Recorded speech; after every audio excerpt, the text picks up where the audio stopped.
The crowd erupted in laughter as Jackson, like a true hero, ripped the hat off the guardsman's head and lifted it into the air. But his laughter faded quickly when the silent soldier's gaze finally met his.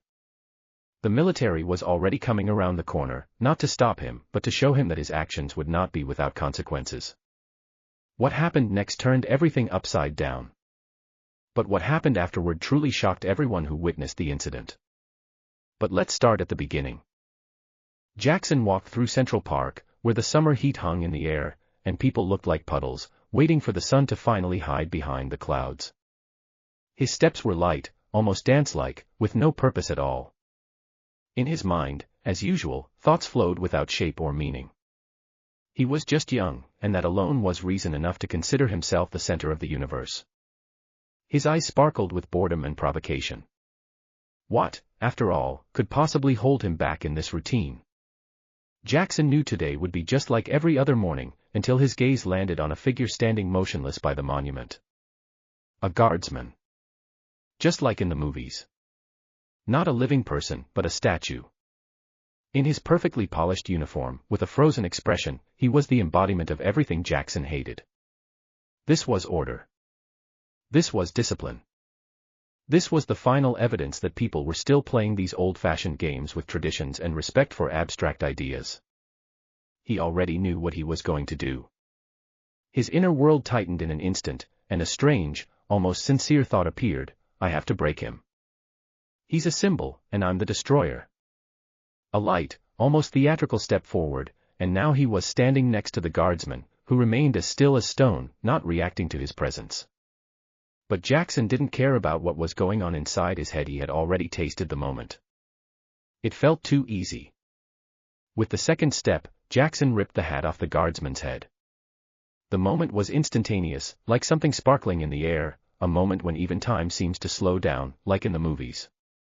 He raised the hat like a trophy, like a victor, and felt the excitement building in the crowd. What is this? Just pure stupidity?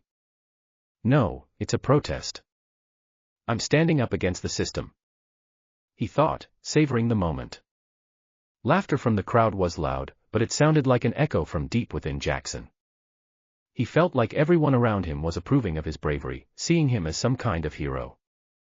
His face lit up with triumph, like someone who had won a quick and easy victory. He searched for the guardsman's gaze, wanting to see a reaction, maybe even to defeat him with a stare. But that gaze was complete silence. The guardsman didn't move. His eyes didn't blink.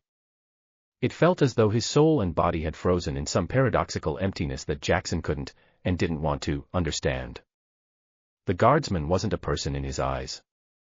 He was a symbol, incapable of action. Like a statue. The crowd, in turn, was in a kind of shock. For a moment, everyone froze, then they began snapping photos and videos, joking and laughing. For most, it was just another scene in everyday life, nothing more. Someone yelled, "Oh, that's cool, dude." While someone else, standing nearby, silently assessed the situation, feeling that something wasn't quite right. Jackson looked around. He liked this moment. He thought he was just joking. But in reality, his act was like a flame starting from a spark. He didn't yet understand that behind this gesture was not just a joke or an act of rebellion. He didn't know that something much bigger was hidden behind this move. It was a challenge, but not to the system. He was challenging himself. The moment he lifted the hat, he wasn't just throwing it at the guardsman, he was throwing it at everyone who had ever stood in his life as a symbol of something bigger. And Jackson didn't yet know that this gesture would instantly turn his life upside down. But while he stood there, savoring the moment, he was ready to play his game. Less than a minute had passed, and the atmosphere, which had been filled with lightheartedness and excitement, suddenly fell silent. It was as though everything around him had contracted into a single point, and that point became palpable. First, one step. The guardsman, as if suddenly freed from the hypnosis of stillness, moved forward. This wasn't just a step, it was a movement that set an invisible force into motion. Before Jackson could comprehend what was happening, several fully armed soldiers had already appeared from around the corner. The eyes of these people didn't just bore into him. They were eyes that didn't ask, didn't doubt, they demanded. They demanded punishment. And Jackson realized that this wasn't just some random situation. This was a condemnation coming from the very heart of the system. The flame he had sparked had already burned so hot that it couldn't just fizzle out. He didn't even have time to blink before he felt a firm grip. Someone grabbed him by the shoulder, squeezing so tightly that his breath caught for a second. Before he could say anything or even understand what was happening, he was abruptly shoved out of the crowd. The fingers on his shoulder were like iron, and the hand felt like it could tear him apart. His heart began pounding wildly, but this wasn't the exciting rhythm of victory anymore.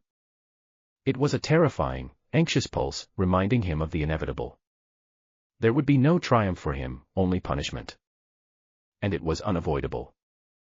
The police and soldiers swiftly took control of the situation. These weren't just law enforcers, these were people who knew their job and performed it with unrelenting precision. When Jackson tried to resist, he realized that his resistance wasn't just useless, it was laughable. Cameras flashed, capturing every one of his movements. There was no more crowd laughing and recording on their phones. Now, they were indifferent, maybe even smug. The only thing that remained unchanged was that Jackson was still the center of attention. But now, that attention was cold, twisted with contempt.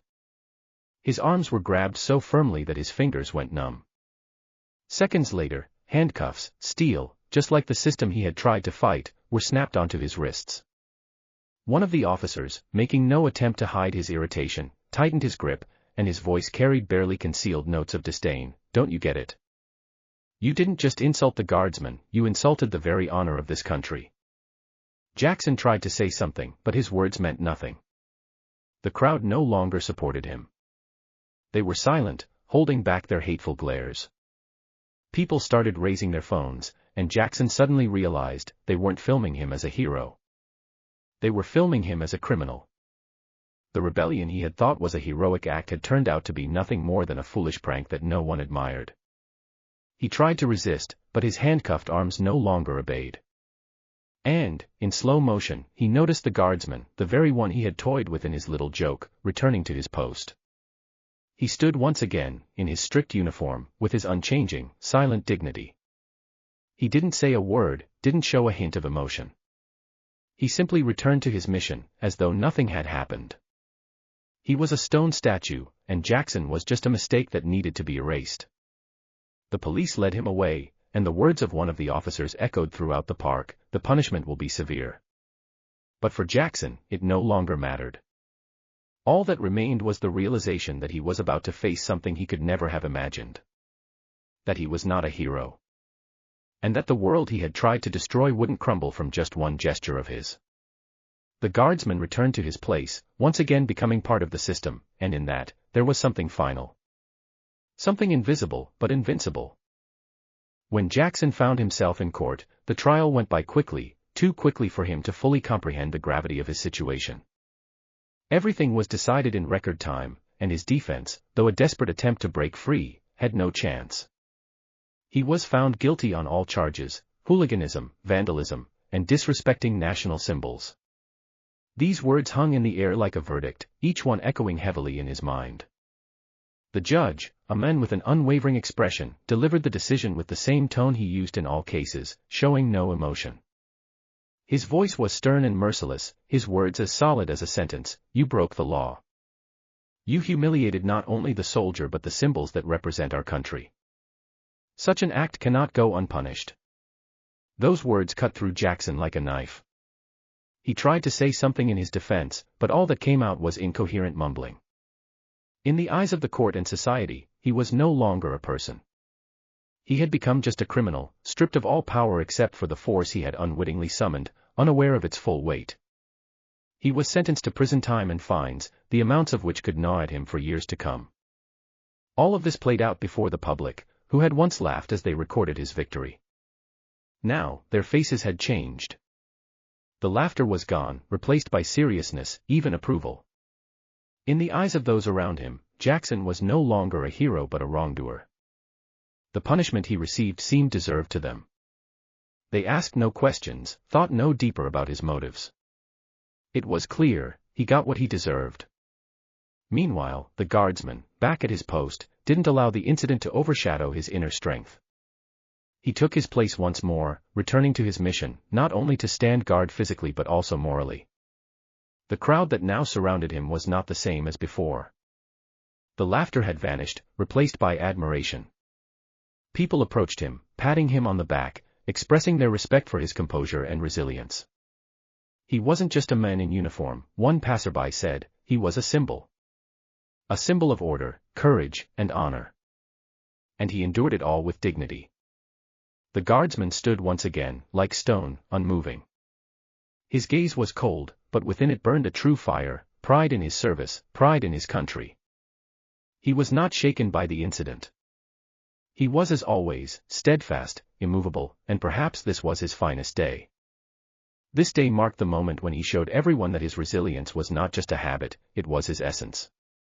He was the symbol of a system that could not be broken. And that system continued to live because people like him stood guard. He returned to his duties with respect for himself and for those standing beside him. And in that moment, despite Jackson losing everything he could lose, the guardsman was perhaps the strongest and most important person in the city.